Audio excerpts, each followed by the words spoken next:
সরকারের সব খেলা শেষ। শেখ হাসিনার সামনে সব দরজা বন্ধ হয়ে গেছে। যদিও তিনি ঘোষণা করেছেন আন্দোলনকারীদের জন্য গণভবনের দরজা খোলা, তিনি তাদের সাথে সংলাপে বসতে চান, কিন্তু আন্দোলনকারী শিক্ষার্থীরা পরিষ্কারভাবে জানিয়ে দিয়েছে এই সরকারের সাথে কোনো ধরনের সংলাপ হবে না।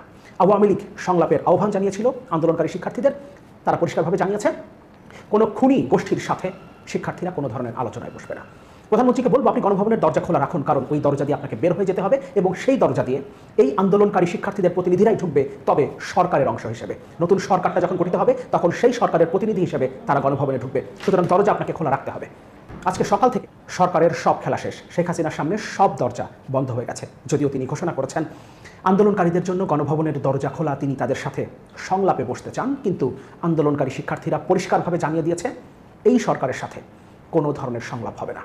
আওয়ামী লীগ সংলাপের আহ্বান জানিয়েছিল আন্দোলনকারী শিক্ষার্থীদের, তারা পরিষ্কারভাবে জানিয়েছে কোনো খুনি গোষ্ঠীর সাথে শিক্ষার্থীরা কোনো ধরনের আলোচনায় বসবে না।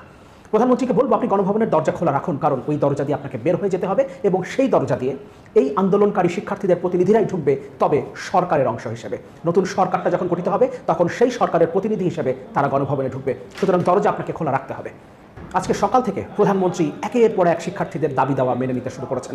শিক্ষার্থীদের পাশাপাশি শিক্ষকদের দাবি দাওয়াও এখন তিনি মেনে নিচ্ছেন। প্রত্যয় স্কিম বাতিল করা হয়েছে, প্রধানমন্ত্রী ঘোষণা করেছেন, এবং শিক্ষার্থীদের যাদেরকে গ্রেফতার করা হয়েছে এই কোটা সংস্কার আন্দোলনকে কেন্দ্র করে গত কয়েকদিনে তাদেরকে মুক্তি দেওয়ার নির্দেশ দিয়েছেন তিনি। এবং সাইদের ব্যাপারে তিনি বলেছেন তাকে যারা গুলি করেছে, যে পুলিশ সদস্যরা গুলি করেছে, তাদেরকে ইতোমধ্যে বরখাস্ত করা হয়েছে এবং তদন্ত করে তাদেরকে বিচারের আওতায় আনা হবে।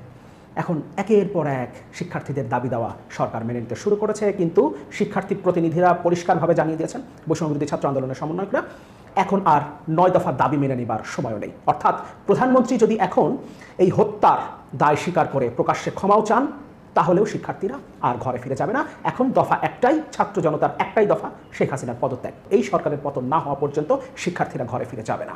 9 দফা দাবি যদি সরকার মেনেও নেয়, তারপরও এই আন্দোলন থামবে না, সেই ঘোষণাটা সমন্বয়করা ইতিমধ্যে দিয়ে দিয়েছেন।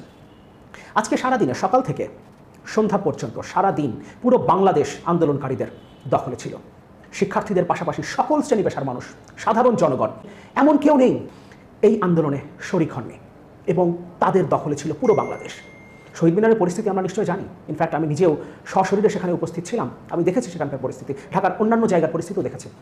সায়েন্স ল্যাব শিক্ষার্থীদের দখলে ছিল, সেখানে আইনশৃঙ্খলা রক্ষাকারী বাহিনীর সদস্যরা ছিলেন, কিন্তু তারা পাশে বসেছিলেন। উত্তরাতে যেখানে আওয়ামী লীগের ক্যাডাররা গতকাল গুলি চালিয়েছিল, সেখানে শিক্ষার্থীরা দখলে রেখেছিলেন রাজপথ। আশেপাশে পুলিশ এবং আওয়ামী লীগের এই ক্যাডাররা ঘুরে বেড়াচ্ছিলেন, কিন্তু তারা কোনো ধরনের হামলা করার চিন্তাও করতে পারেনি। ঢাকার বাইরে দু একটা জায়গায় তারা চেষ্টা করেছিল, পুলিশের পাশাপাশি সরকারি দলের ক্যাডাররা, বিশেষ করে ছাত্রলীগ যুবলীগের ক্যাডাররা চেষ্টা করেছিল, বিশেষ করে কুমিল্লাতে। সেখানে শিক্ষার্থীদের উপরে হামলা হয়েছে, কিন্তু শিক্ষার্থীরা যে প্রতিরোধ গড়ে তুলেছে তার মুখে তারা খুব বেশিক্ষণ টিকতে পারেনি। যদিও 2 জন গুলিবিদ্ধ হয়েছে বলে আমরা এখন পর্যন্ত জানতে পেরেছি, কিন্তু এরপর থেকে পুরো দেশ আন্দোলনকারী ছাত্র জনতার দখলে ছিল। ফলে এখন পরিষ্কার বোঝা যাচ্ছে এই সরকারের সময় শেষ হয়ে এসেছে। আজকে শহীদ মিনারে যে জমায়েত হয়েছিল, যে লক্ষ লক্ষ মানুষের জমায়েত হয়েছিল, সেটা যদি একবার গণভবনের দিকে রওনা দিত, তাহলে কেউ ঠেকিয়ে রাখতে পারত? আজকে শান্তিনগরের পরিস্থিতি নিয়ে একটা রিপোর্ট দেখেছি, সেখানে পুরো রাজপথ শিক্ষার্থী এবং তাদের অভিভাবকদের দখলে, কিন্তু আশেপাশে কোনো আইনশৃঙ্খলা রক্ষাকারী বাহিনীর সদস্য নেই। এমনকি গণমাধ্যমে রিপোর্ট হয়েছে ট্রাফিক পুলিশ পর্যন্ত ডিউটি করতে ভয় পাচ্ছে, এবং বেশিরভাগ জায়গায় ট্রাফিক বক্সগুলোতে ট্রাফিক পুলিশ নেই, কারণ তারা আশঙ্কায় আছে তাদের উপরে আক্রমণ কখন হয়ে যায়। কিন্তু শিক্ষার্থীরা হিংসাপরায়ণ না, তারা প্রতিহিংসাপরায়ণ হয়ে পুলিশের উপরে কিংবা অন্যান্য আইনশৃঙ্খলা রক্ষাকারী বাহিনীর উপরে হামলা চালাবে না, এটার নিশ্চয়তা আমরা পাই। কারণ সায়েন্স ল্যাবে যখন সকাল থেকে শিক্ষার্থীরা রাজপথ দখল করে রেখেছিল, তখন আশেপাশে আইনশৃঙ্খলা রক্ষাকারী বাহিনীর সদস্যরাও ছিল এবং তারা ডিউটি করছিল। ফলে দুপুর হবার পর যখন শিক্ষার্থীরা কিছু বিস্কিট পানি নিয়ে এসছে নিজেদের খাবার জন্য, তখন সেটা তারা পুলিশের সাথে ভাগ করে নিয়েছে। সাংবাদিকরা তাদের যখন জিজ্ঞেস করেছে, যারা আপনাদের বুকে গুলি চালিয়েছে বলে আপনারা অভিযোগ করেছেন, আপনাদের উপরে এতগুলো দিন ধরে হামলা করছে, আজকেও এখানে আপনাদেরকে প্রতিহত করবার জন্যই তারা এসেছে, তারপরও আপনারা তাদের সাথে খাবার শেয়ার করছেন। তারা উত্তর দিয়েছে তাদের উপরে নির্দেশ এসেছে, এ কারণেই তারা শিক্ষার্থীদের প্রতিহত করার চেষ্টা করেছে, এখানে তাদের কোনো দোষ নেই। এবং তারা আমাদের অধিকাংশই আমাদের বাবার বয়সী, সুতরাং বাবাকে রেখে সন্তানরা খেতে পারে না, এ কারণেই আমরা যতটুকু খাবার অ্যারেঞ্জ করতে পেরেছি সেখান থেকে আমরা পুলিশের সাথে শেয়ার করেছি। এটাই বাংলাদেশ এবং এটা নতুন বাংলাদেশ। সুতরাং প্রতিহিংসা পরায়ণ হয়ে এই আন্দোলনকারী শিক্ষার্থীরা কারো উপরে হামলা করবে না, এই আন্দোলনকারী শিক্ষার্থীরা মেট্রো স্টেশনও ভাঙচুর করবে না, সেতু ভবনেও তারা আগুন দেওয়ার মানুষ নন। সুতরাং আমাদের বুঝতে হবে এই কাজগুলো আসলে কারা করেছে। কিন্তু এত আয়োজন, পুরো আইন শৃঙ্খলা রক্ষাকারী বাহিনী, পুরো রাষ্ট্রযন্ত্র ব্যবহার করে, এমনকি সেনাবাহিনী নামিয়ে কারফিউ দিয়ে, শুট অ্যাট সাইটের অর্ডার দিয়ে, দেখামাত্র গুলি করার নির্দেশ দিয়েও এই আন্দোলনকে কেন দমন করা গেল না? কারণ এখানে শিক্ষার্থীদের পাশাপাশি সারা দেশের মানুষ এসে যুক্ত হয়েছে এবং 16 বছরের ক্ষোভ তারা উগরে দিয়েছে, মরতে আর ভয় পাচ্ছে না। গতকাল উত্তরায় পুলিশের সাথে আওয়ামী লীগ, যুবলীগ, ছাত্রলীগ, স্বেচ্ছাসেবক লীগের ক্যাডাররা গুলি করেছে সরাসরি শিক্ষার্থীদের বুকে। কিন্তু তারপরের দিন কি দেখলাম আমরা? আবারও শিক্ষার্থীরা এবং তাদের সাথে তাদের অভিভাবকরা, তাদের মারা নেমে এসেছে, সকল শ্রেণী পেশার মানুষ নেমে এসেছে। সুতরাং এই আন্দোলনকে আর দমন করা সম্ভব না এবং শিক্ষার্থীরা পরিষ্কার জানিয়ে দিয়েছে এই সরকারের সাথে, এই সরকারের প্রধানের সাথে কোনো ধরনের সংলাপ হবে না।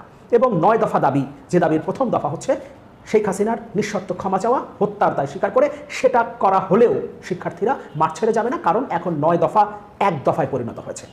এখন একটাই দাবি, শেখ হাসিনার পদত্যাগ এবং খেলা শেষ। কারণ যারা খেলবে তারা ইতিমধ্যে দেশ ছেড়ে পালিয়েছে।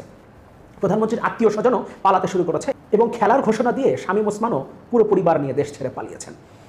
সুতরাং খেলার কোনো প্লেয়ার আর নেই, শেখ হাসিনার পক্ষে এখন আর খেলার কেউ নেই।